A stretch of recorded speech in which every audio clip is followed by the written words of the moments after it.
webinar to that looks like we just started the recording. There we go. Few seconds late.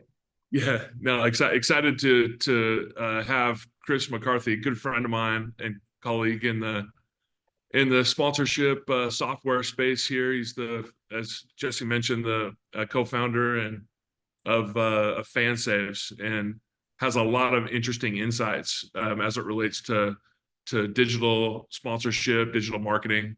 And it looks like we're going to attack this in a few different ways here. I mean, the five areas that we're going to go over. I'm going to be asking Chris a ton of questions on this. He is the industry expert here, on this. So I'm going to kind of a little bit of a podcast style here, Chris, with you. And I'll fill in with any thoughts that I've got too. But we're going to talk about the evolutionary leap from traditional sponsorship to digital, sponsorship there. We're going to talk about data-driven insights, digital assets, and fan engagement, in-game, or just we call it in-game activation, but it could be in-venue activation. It could be really anything, right? It doesn't have to be sports related. And measuring success in real time with KPIs and how digital sponsorship can really help with that. So, Chris, why don't you just start off by maybe taking just a few minutes to introduce yourself to the team and what FanSaves does, and just maybe take a couple 2 or 3 minutes just to share a quick high level of your story. Yeah, for sure. Thanks so much for having me. Excited to be on this webinar with you guys. Hopefully everyone can hear me a little bit better now. Just updated my mic settings. But yeah, Jason and I go way back to 2018, 2019. We featured each other on our podcast, like way before the pandemic. And it's been really cool to see both of our companies grow. But kind of takes me back to the start of things. I was playing minor pro hockey. I played minor pro hockey for 7 years, and had some experience also working in the front office, selling sponsorship and managing game day operations and things like that. And I was actually in my last year playing minor pro. This was back in 2017. Funny story, and I was just playing, but I had gotten in a fight behind the net and I actually broke my finger. I don't know if you can see that. So I was protecting my goalie and I needed to get pins put in my finger. So I was going to miss 11 weeks. Really relying on that, that money. And so I went to the owner and asked him, if he could bring me on in the front office. So I was given the position of sales and marketing director. We were kind of struggling for sponsorships and ticketing and things like that. And that's when I met my now co-founder, Shannon. She owned her own marketing company. She was doing some freelance for the team. And together from the moment we met, our minds just melded and we kind of took over all the sponsorship and the ticket sales. And it was really that summer we were out selling sponsorship, and we were selling the traditional inventory in sports that we're all familiar with, and brands that we were approaching in our two communities. They didn't just want the traditional inventory; they wanted something that was digital, something that could activate our fans while allowing them to collect customer analytics. And we didn't have anything like that, so we left a lot of deals on the table. And when we looked elsewhere in the industry, we found that a lot of teams were still using paper coupons as the medium between the fan and the sponsor. And, we lived that nightmare of handing out paper coupons. So we looked at each other and we said, there's got to be a better way. And it didn't exist. So we created FanSaves as the solution. And 7 years later, we're working with teams in over 24 North American sports leagues, really helping to connect fans with the sponsors of their favorite teams. Awesome. Yeah, you guys are doing some really cool stuff, and it's fun to see you guys grow. So let's just start off and get right into it. We talk about this shift from traditional media, your TV, your radio, some of those, and I still find a lot of value in those. When I was on the brand side of the business, I think traditional media still is very important, but there's a little bit of a shift more to the digital side of things, especially as in sponsorship specifically, because there is this desire to really track and see the actionable marketing results that come back from sponsorship. Because your TV and radio, it's out there into the broadcast waves, but it's a little bit harder. You can look at viewership ratings and some of those things, but it's really hard to just track whether they came in unless you just ask them, right? So digital, you can actually really track it a lot better. So to talk a little bit about this evolution leap from a shift from traditional to digital marketing, and why is that starting to happen? Yeah, like when I think of like this like transformation, this revolution, whatever you'll call it in sports, like I always look at like the ticketing side. You know, we saw what happened like at the beginning of the pandemic where all these organizations and sports teams went from physical tickets to digital tickets. And in a very short amount of time, there was a mass adoption. So, you know, looking at that through the lens of ticketing, looking at sponsorship, I think we're starting to see a lot more digital platforms, fan engagement platforms coming out that can be a complement to traditional media, such as like, you know, radio and television and just static ads in venues. We actually did a research study during the pandemic, and we found two really interesting data points from over 1,000 fans that we surveyed across North America. We found that first, 40% of fans were more likely to support a business if they knew they were a sponsor of their favorite team. And we found that secondly, 90% of sports fans can't name more than 5 of their favorite team sponsors.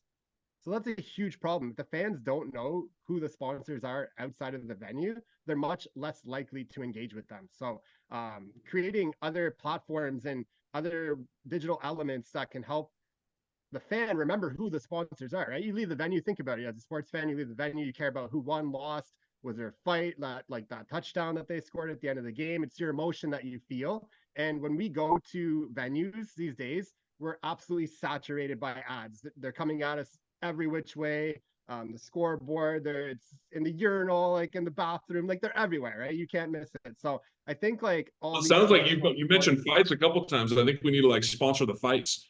You know, fight happenings, put some logos up while they're going. Like, I don't know, what's a good maybe sponsor for that? yeah, like a law firm maybe. I think back when I was There playing you hockey, there was a go. law firm that sponsored the penalty box, and That's I'm being great. like very stereotypical Canadian right now, but I digress. I think like you know we're so saturated with all these ads, and you know data is more important than ever. Fans are glued to their phones, whether they're on the way to the game, at the game, on the way home, listening to podcasts. So there's so many new forms of fan engagement technologies out there that can supplement these traditional forms of sponsorship assets. Yeah, and I think it really it takes you, you know, it takes you to a broader reach, I think, too, right? I think even radio and TV is sometimes limited to our geographic area, whereas, you know, digital you can reach, there's no boundaries, right? You know, and you're able to be able to make those, have a wider audience reach there, and at some points can be a little bit more, you know, cost effective because media, you know, the Super Bowl coming up, we're just talking about that. That's a pricey 30-second you know, spot. We're talking millions of dollars for 30 seconds, you know, but the branding is there. I mean, you're paying for the exposure and the eyeballs and all that.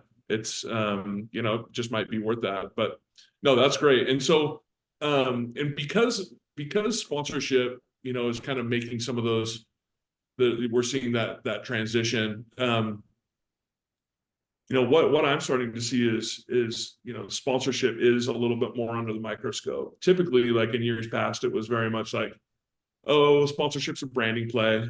Like, you know, you're going to get your signage and have all that. But marketers are a lot more savvy now. You know, the brands are, and they want, you know, a lot more data analytics around their sponsorship so that they can go to the powers that be and see like, hey, what are we, this is the value that we're getting off of the sponsorship. And I think, you know, it's just under scrutiny more than ever before today, just because of the digital piece of this. Well, so what are some best practices that you've seen like in digital marketing, you know, turning that data into helping a sponsor drive more business, you know, that way? Like what are some of those data, you know, driven insights that you see out there?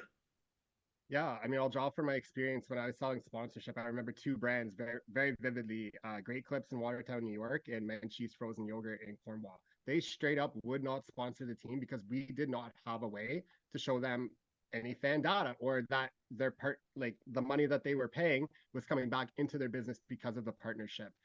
Menchie specifically used to put a coupon in the back of like the local team's game day program, and they barely ever got any back in. And even if they had those like coupons back in, they wouldn't be able to tell anything about the fans. So when these marketers are going back and, like looking at the effectiveness of a campaign, they need that data to prove that it was successful.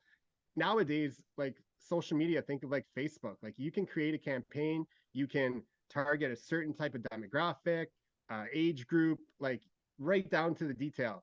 And like what you spend, you're getting back, right? But like when you do the spray and pray approach, oftentimes that's really hard on marketers to be able to go back and justify to their superiors that a campaign was successful. So I think that, it's really important to be able to prove true ROI. I think, when I was writing my renewal reports as a sponsorship sales executive, I was able to pull from social media metrics. I could pull from numbers and eyeballs from InVenue, but it was very difficult for me to actually prove to our sponsors that we were driving business through their doors. And with a company like ours, our back-end dashboard from every redemption, teams and sponsors are able to know really important fan demographics such as age, gender, primary location, the date and time of each redemption, email addresses.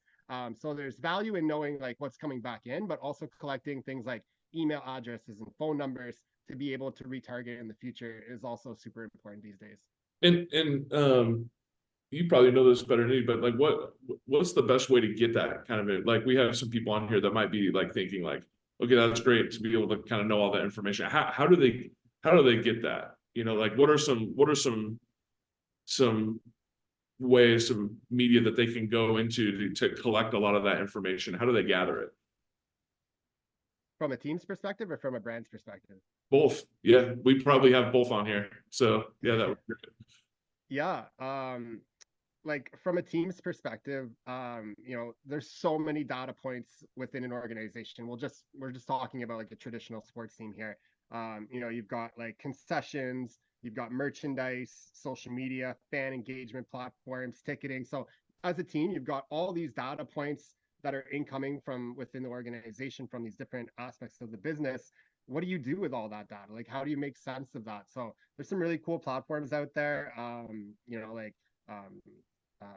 Stellar Algo is a great one. Factorial is another good one. Salesforce, like these companies can take all those data points and make a fan profile and actually make sense of all this data to allow the teams to actually understand who that fan is, how they're engaging within the organization, how they're engaging with the corporate partners, and then be able to retarget those fans.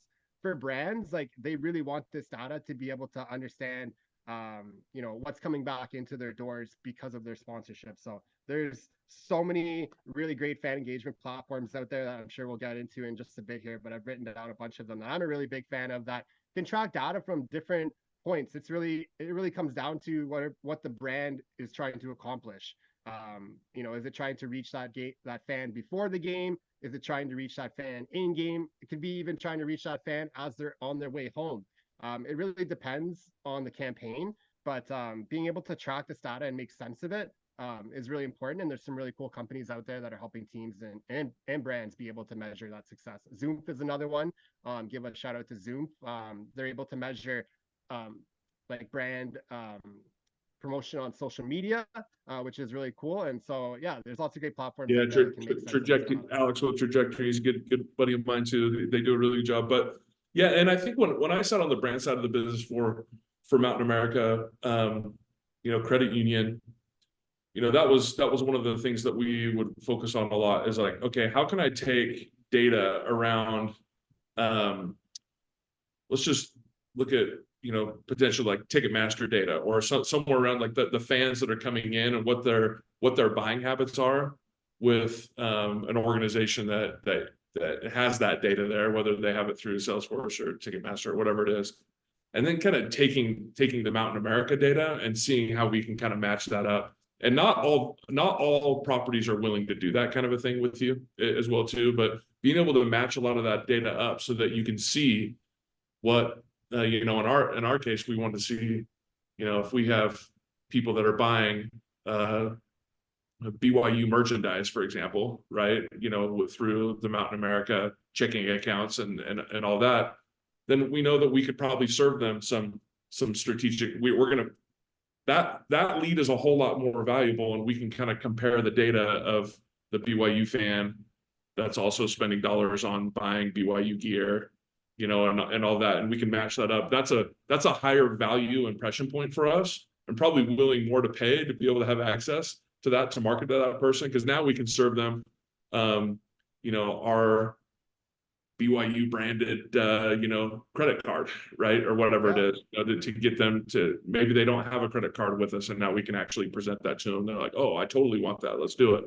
So it's kind of using data on both sides to really to match that up. I'm kind of talking from a brand standpoint, but I would encourage actually any organizations that are selling sponsorships to work with your team on what data that you do have around your fans specifically, because that's super valuable to a brand, and being able to take that over and be able to show how you can match that up and help. There's a lot of different ways that you can do that, but I'll chip in from conversation around that. But any thoughts there, Chris? Yeah, and I'll chip in on the team side. You kind of gave some great insights on the brand side, but collecting like birth dates, right? Being able to send targeted, you know, targeted messaging on, you know, a fan's birthday with an offer. You know, knowing if like a fan usually comes with a group, or if they're just coming solo, you could, you know, present them offers for group ticketing.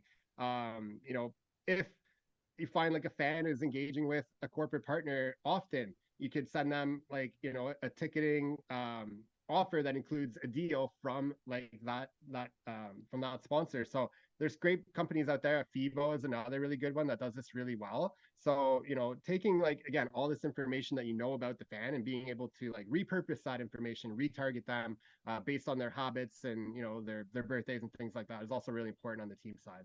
Yeah, data is super important. Okay, let's for sake of time here, we could talk data all day long here, but let's go to the fan engagement. So when we look at like digital assets, sponsorship assets, and this is what you guys do, right? I mean, like when you partner with a with a group, they, you know, they can use your platform to be able to do some fan engagement, like in a venue, right? Whether it's sports, whether it's the arts, whether it's events, whatever it is.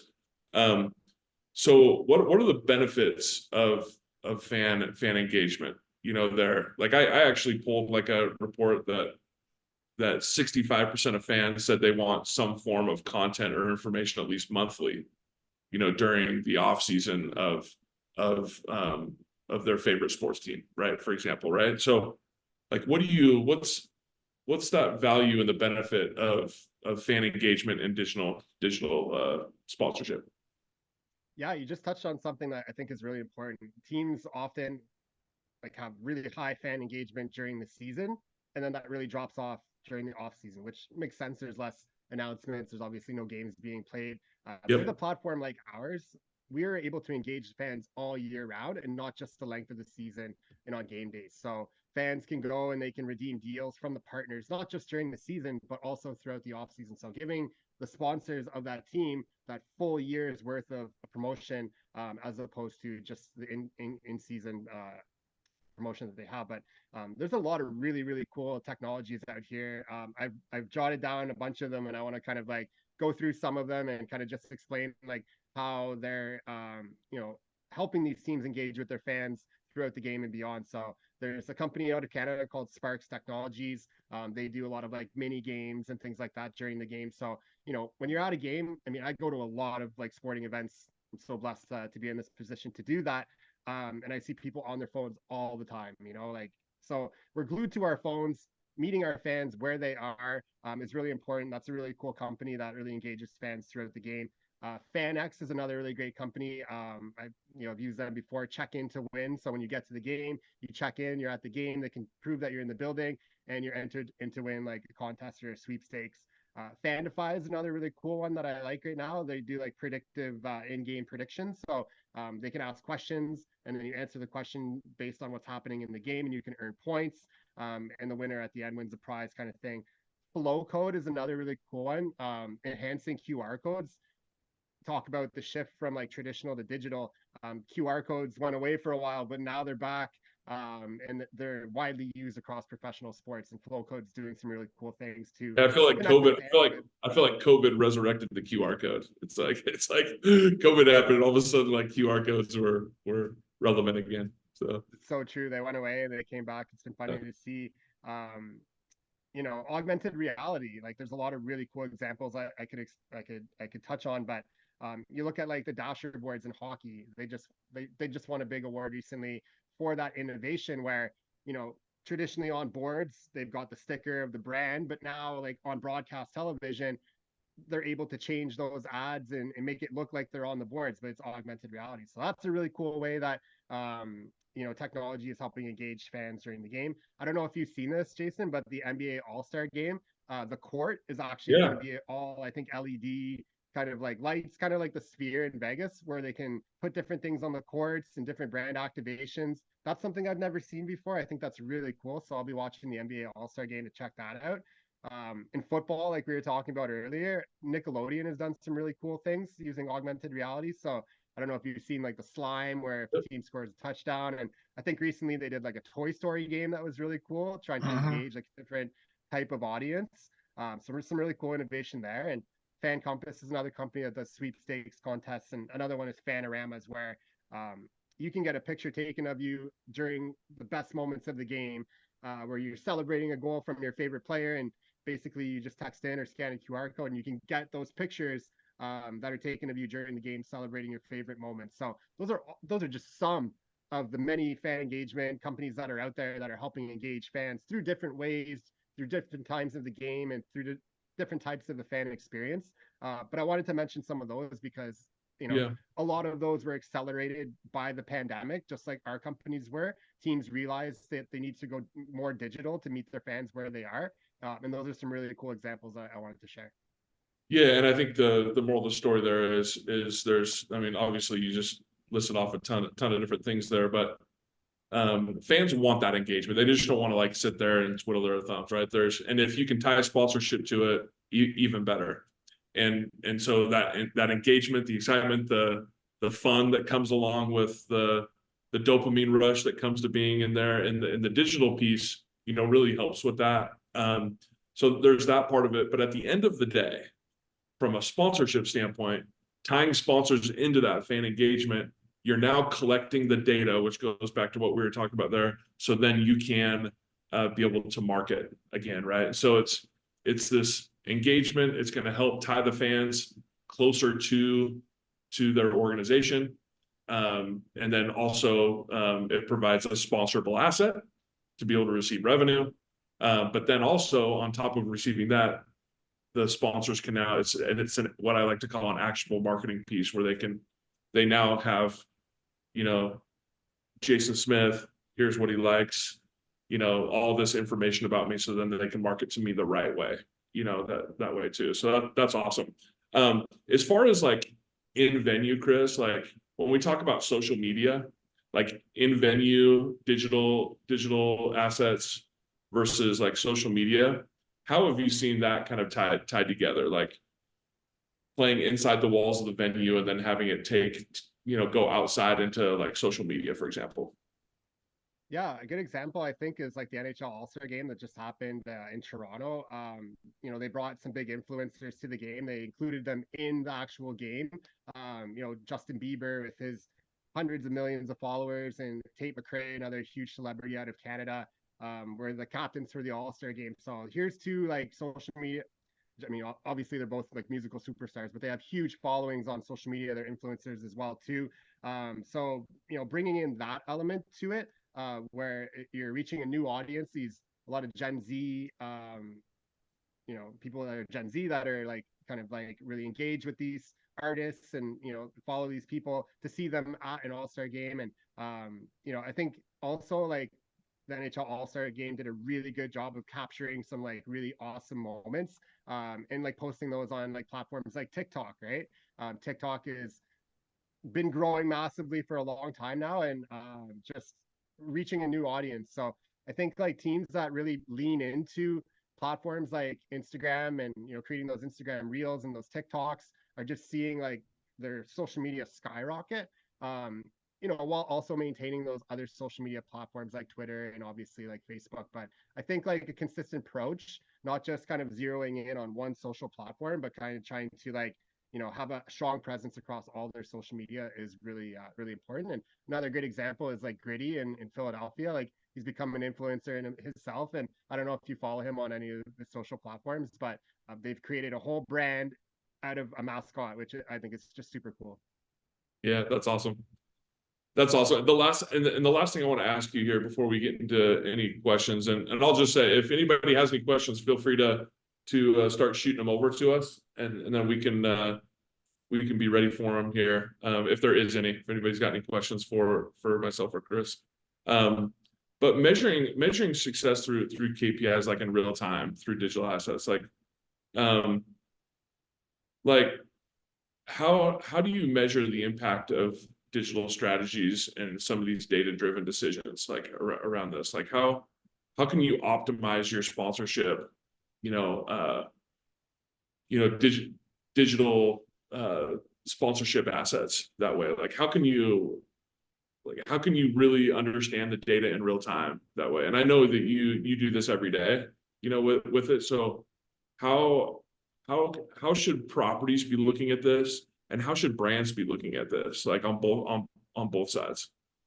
Yeah, I think like the problem with not knowing in real time, like how campaigns are going, if they're effective or not, is like it's too late once you realize that it wasn't effective, right? Where now, like knowing these KPIs in real time, and I'll give an example. Like I speak to a ton of teams, still a ton of teams that are using like paper coupons to like execute these in-game activations, these trigger deals, as we like to call them. And when I ask them like how many fans redeemed this deal last year or this past month, they can't tell me. That's just like they don't know.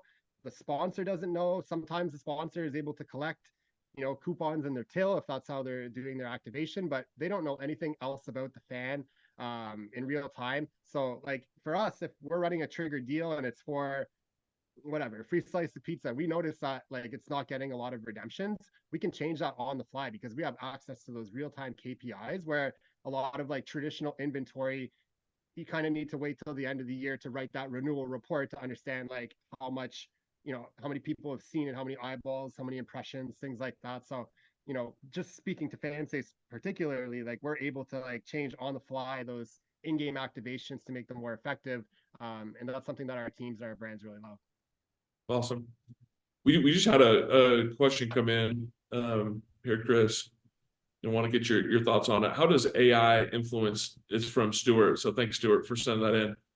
How does AI influence digital strategies in campaigns, or is it not there yet? What are your thoughts there on that? Yeah, it's a really good question. I think we're still in like the infancy of what AI can do. We're seeing like, Chat GTP and, a lot of like AI generated images. There's some people that I follow on LinkedIn that are creating like those like really cool, like futuristic, like images based off like keywords that they're putting in. So I don't have too much perspective on this. I think like it is very early in what capabilities AI has to do, but I think like everybody should be like experimenting and using this in their digital and also their sponsorship strategy. Getting used to Chat GTP, just playing around with the different features and keeping up to like current trends and what the plot, like what AI can do for your business, is really important. So if you're sleeping on AI, definitely don't. Make the effort to kind of like understand the power of the platform and do your own research, because I think like it's going to be a huge instrumental part of marketing strategies in the years to come, and we're just at the beginning of it. Yeah, and I would just add, from an AI standpoint, I'm not necessarily going to get into like a digital marketing, answer to this, but I think AI is really powerful in today's sponsorship industry as it relates to maybe even pulling a lot of that data, the data that you do have, and being able to match it up in your CRMs, right? And be able to have some real-time analytics around that. And a lot of your platforms that you have will have some AI capabilities to be able to do that and really review whether it's spending habits or this is some predictive analytics, around that as well too. So I think to Chris, to your point, I think AI is still very, very young in the industry, and I think we'll start to see some really big big things start to happen there and shift, and still trying to fill it out. But I do feel like from a sponsorship analytics standpoint, there is the ability to do that. In fact, we're as a company, we're even looking at AI from a reporting standpoint, to be able to have the data that's in our platform, to have it be able to share with you certain trends. You know, we're building out some AI around that, or even some AI around you know, prospecting to future or to potential sponsors as well too, of how likely are they to actually, you know, sponsor your organization, right? And some of those kind of predictive analytics side of things. So it's still young. We're I know as a company, for us, we're still in the building and you know, investigative stage there, but there's some pretty exciting things that we'll be able to do in the sponsorship industry around AI. There's a company called Dash Auctions I'm a big fan of, and I saw recently they added like an AI virtual assistant kind of thing, so chatbots, and you know, making your employees more efficient, and you know, like you can ask this chatbot, this AI assistant, if you will, like, you know, if you have a simple question, it can answer that question for you, and it kind of learns from like the questions that it gets to be able to provide like more in-depth answers. But just taking like that time that it would have taken for someone to reach out to an executive, like whether this is used at Dash or whether it's used at a sports team, where that chatbot can answer that question in real time with a good answer. And if not, it can pass you on to someone else that can answer that question, creates like more efficiency for the organization. And that time that executive would have spent answering those simple, mundane questions, now they can put into other aspects of the business to make them more efficient. So, I mean, that's just one example that comes to mind off the top of my head, but I think this is a big space that's it's really going to impact the industry. Awesome. Jesse, we have any other questions? No, I don't think we've had any other come through. I did want to personally, let's see, we had one just come through. Oh, we did? Okay. As I said that, I have one loaded as well too that I'd love to ask Chris before we wrap up. But this one says, for properties transitioning out of the Stone Age, what are the most important metrics to keep track of, and what isn't as relevant as some brands may think? Chris, you want to tackle that one? Sure. Yeah, I'll build on what you say. For those transitioning out of the Stone Age, what are the most important metrics to keep track of, and what isn't as relevant as some brands may think? I mean, I'll just speak to this first, you know, on it.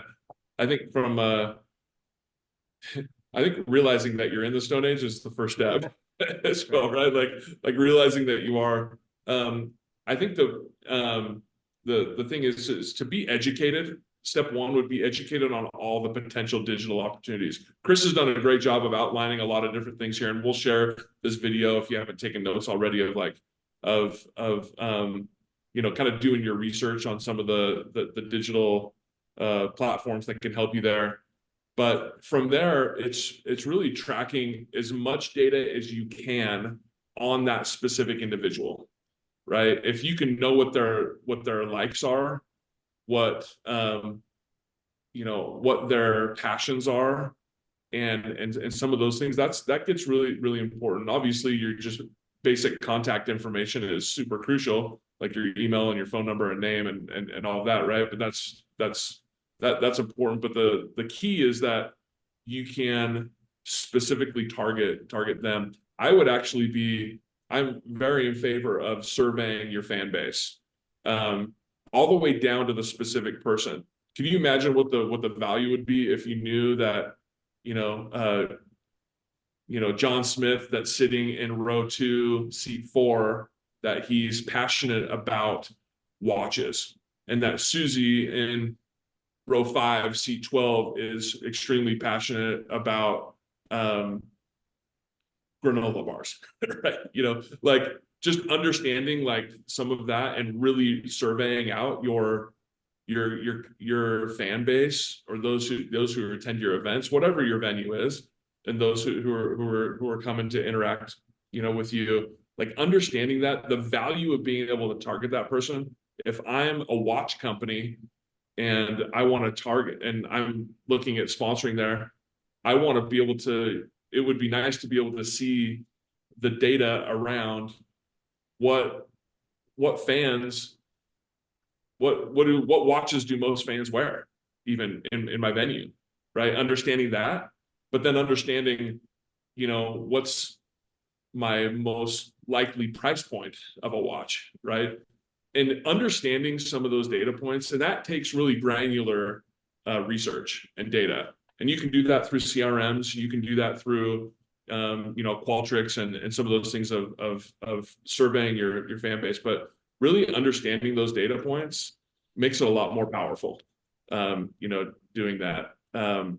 So I would say the most important thing is just making sure that you do understand your audience and that you understand your fans, because that will help you from a sponsorship standpoint. So just getting started with like understanding data and gathering that data, whatever data it is, there's no good or bad data at that point. Whatever you feel like that you can, gather there is most important. But Chris, anything you want to add to that? Yeah, I'll add to that. I think like looking at like things through a social media lens, it's definitely important to have a presence on all platforms. But to this question, like, what are the important metrics to keep track of? Like, where is most of your engagement coming from? And if you can understand that, then you can double down on that strategy and get the most out of it. So, like for us, like we track on our weekly KPIs, like where our users are coming from. Are they coming from like QR code scans? Are they coming from like social media posts? Like we can track all that in our back end. So we can double down on like efforts. Like if a certain type of Facebook ad is doing better than like Twitter, then we can double down on those efforts. A lot of our Yeah. efforts come from LinkedIn, and that's been really effective for us. So I think just looking at like social media in particular, like understanding where your fans are coming from, where your traffic is coming from, and then doubling down on those efforts, I think is And honestly, you have to just understand data first. Like you got to have data first. Like if you don't have data, then it makes it really hard, right? So like coming out of the Stone Age means that you actually have to care about data and start to and gather that. And then once you have that, then you can start to experiment on the different digital areas. So here's another one. What about fans who never have a chance to set foot in the stadium? Are there trends that engage them? I like this one. This is really relevant to our platform because you don't have to be at a game to be able to redeem a deal from a team's sponsors, and that's like one of our value props. I get questions sometimes from teams, and they ask, "Can we like make this only to fans that are in the building?" And I'm like, "Why would you want that? Like at the end of the day, your sponsor wants more traffic coming into their store as possible. Why just limit it to the fans that are in the building?" My perspective on this is like, there's a lot of fans that might only be able to get to one or two games a season, but they're still a big fan. Like I've been to one Senators game this year. I'm going to another one later this month, but that'll probably be it for the season. I still want to engage with the team. I want to engage with the sponsors, but if I'm only in the building one or two nights out of 40 games plus the season, I'm not able to engage. So I think it's really important to make it broader. And there's a really good example of this with the Toronto Raptors. They were quoted in the Financial Times, their CMO, the CMO of McDonald's. They do a really cool activation around 3-pointers and getting a free French fry. And they opened it up to more than just people in the building. And the CMO of McDonald's said it was like a smashing success because you get people coming in to get that free medium French fry, but then while they're there, they're buying a meal for themselves. They're there with their kid. They're buying a Happy Meal. So it's those secondary purchases that are really important. So that's just an example of our platform, but there's lots of other like predictive games like Fanify, like I mentioned. There's many other ones out there where you can engage live with the game, answer questions, do different polls, earn points. So it gamifies the game, even if you're not able to physically be in the venue. So those are just a couple of examples on that point. And Chris, you Kim actually asked here, what would you prioritize for starting out in digital marketing when you're a small team without the staff or the budget? And I know you work with some smaller organizations, so that would, what advice can you give there on that? Yeah, like it would be good to understand if she's speaking from like a sports team's perspective or if she's like a brand that has like a small team. I would say, for teams, I mean, by now everyone has a social media presence, so that's obviously really important and continuing to grow that presence. I think like doing small tests, you know, you don't have to know everything. You don't have to like leverage 15 platforms to be successful. You need to like sit down with your team, identify your goals for the season, and be able to use technology and the platforms that are out there to help, you know, solve those problems for your sponsors. Like again, using the FanSaves example, like we're able to solve that problem for sponsors. And so that didn't exist years ago. So just looking and knowing what's in the industry, and then being able to pick and choose platforms that are able to help solve particular challenges within your organization. You don't have to boil the ocean. Start small, do some testing, and build on it over time is what I would recommend.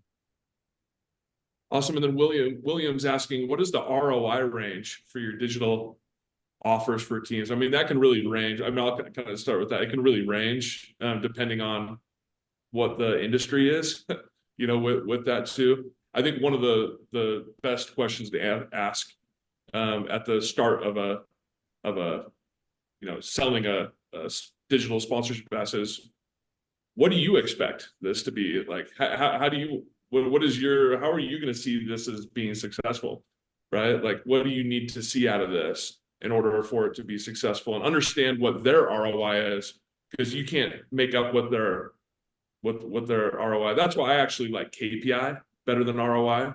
Some of those key performance indicators, right? Because sometimes it's not just dollars and cents, right? Sometimes it's brand exposure and some of those things. So it's understanding KPIs rather than ROIs, you know, with it.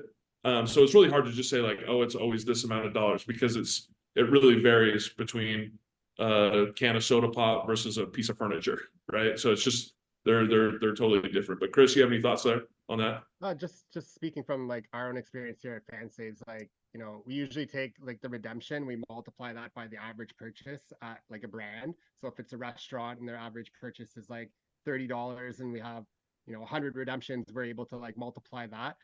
So, you know, at the lower levels, I see these like trigger deals sold in a package alongside other assets anywhere from like $5,000 to $10,000.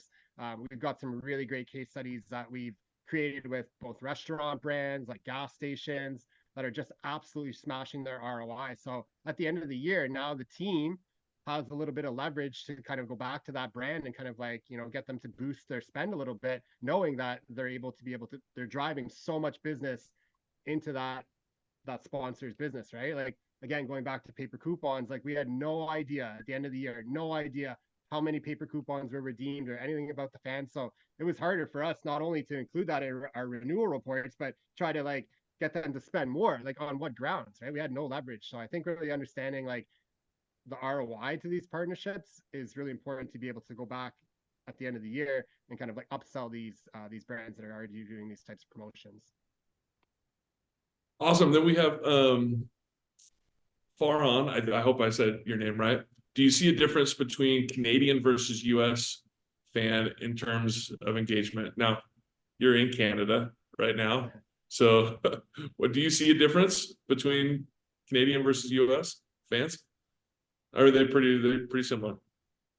I think they're pretty similar.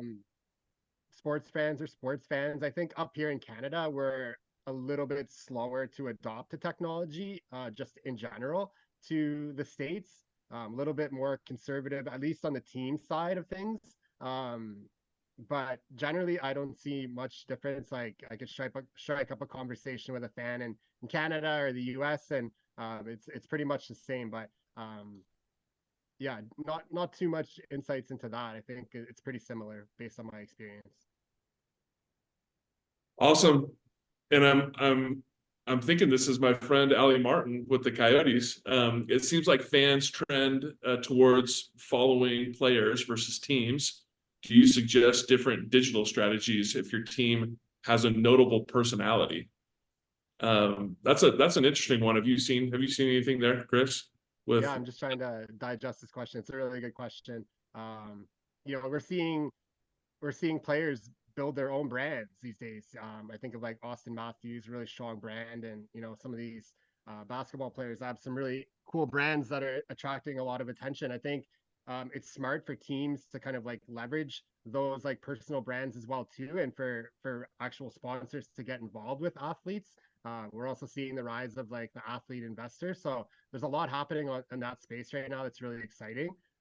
But definitely, you know, connecting with a team that you're passionate about, you have that fan loyalty, but sometimes like brand like fans, just everyday people are able to um kind of like react better to like athletes and people that have like their own personal brand, their strong personal brand. So yeah, it's a really interesting question. I think Well, and there's like athletes, definitely value on both sides, but yeah, and athletes, that's what really they kind of have to sell, really too, is their social media following, whatever it is. Like they are, it's a digital, it's digital marketing for them, right? Because that's where their power comes, is all the followings that they have there. And I'm a big fan of including like an athlete or a personality in an overall sponsorship, with it. Because I mean, there is the PR challenge that you could partner with an athlete that could do something that is against the brand, right? And we've seen that, right? Where like brands have pulled away from athletes because they make some mistakes in life, right? So there is that challenge by doing that. But if you find someone that fits that mold, and I'm speaking from a brand standpoint at this point, this point, but like if you can find somebody like that, it's really nice to tie it into the overall sponsorship because of that digital, that following. We'll find that, like, here, like for me, like I'm not, I mean, I grew up, if you caught our pre-conversation before we were talking about NFL, like I grew up liking the Buffalo Bills, but like today I'm not really an NFL follower, and people are probably like, what the heck, Jason? I don't really, I wouldn't call like I like the Buffalo Bills, but like I'm not a huge fan of them, right? Like I was when I was a teenager. I'm actually more of a fan of NFL players that come from my alma mater, right? Right. So I follow a lot of that. So I'll like look and see how different players do, and I'm a fan of those players. Um, and yeah, and that's and piggybacking that's off a that. that's a big thing. So as they start to engage, I'm like, oh, Fred Warner with the 49ers, he's doing he's doing XYZ. I'm a little bit more drawn to that. So if you can have the best of both worlds, where you have the athlete and the team, I think bringing it coming together, it really helps the brand's success. But thoughts there, Chris, on that? Yeah, Ali also just mentioned like thinking of the Messi effect, and we've Oh yeah, seen the very effects much. that's had. Um, but I think of like Shohei Ohtani and like how many like Asian brands sponsored the Angels. Like they've created so many new fans that might never have been to a baseball game before or want to go to a baseball game because they can support someone like Shohei Ohtani that comes from like like a market outside of North America. So it's really cool to see like how many fans have like flocked and just the amount of attention that he's gotten for being the superstar that he is in baseball. So I think that's another example along the Messi effect that Ali was referring to. And then we have an anonymous attendee ask, can you share the KPIs that are important in a digital campaign? And we talked a little bit about that, but do you have like a specific KPI that you like, maybe outside of like asking them what their KPI should be to show the success? What are ones that you feel like when you're working with teams and they're using the FanSaves platform, from a digital marketing standpoint, what do you teach them about what they should be, asking them about KPIs for the brands? Yeah, I think age, gender, primary location, those are like the obvious ones. Being able to track like email addresses, phone numbers, those are great KPIs. But like really like for us, like it's the date and time of each redemption. Understanding like if a team scores a hat trick at their game in the evening, are fans going out to that business and trying to redeem that deal that night, or are they waiting until the morning to go redeem that deal? That's really important for us to know, so we can kind of craft better campaigns. We can suggest maybe instead of triggering that deal in the evening when no one's using it, actually trigger that deal in the morning at 10 a.m. when historically fans are redeeming that deal more often. So I think date and time is really important for us as like the company to be able to help coach our teams and update the deals and when they should trigger them. it's been really cool. I think like another good example of a KPI that I can mention is like age demo. So we work with a team in Dubuque, Iowa, in the USHL, the Dubuque Fighting Saints. And when we first partnered with them, you know, one of their pushbacks, if you will, was, you know, we have an older fan base. We're a little concerned that they might not adopt to this, they might not use the platform. But because we're able to track these data points, we've been able to bust that myth, because the age demo that's redeemed the most deals is actually the 60 plus age demo. And I've heard this from other teams who are worried that their older fans, you know, won't engage. My grandmother is like in her 80s. She's active on Facebook. Like that's a stereotype. That's a myth. And we've like been able to bust that myth, like in this example, in this case study that we built with the Fighting Saints. So I think like definitely age is like a really important KPI that we track as well. That can give us a lot of insights into what type of fans are redeeming deals from our partners. Awesome. Well, Chris, thanks for coming on the webinar today. We had some really good engagement there. Jesse, any final thoughts? No, I thought this was awesome, Chris. We really value your insights and all your experiences here. This has been, I mean, even for myself personally, a great learning experience. I hope everyone here walked away with some valuable insights. And thank you so much, everyone, for the questions. That was awesome engagement. Appreciate you dropping those in the QA. But I think for now, this will conclude our webinar. Thanks, everyone, for attending. Awesome. Thank you. Have a great day. Thanks so much, everyone. Take care, everyone. See you guys.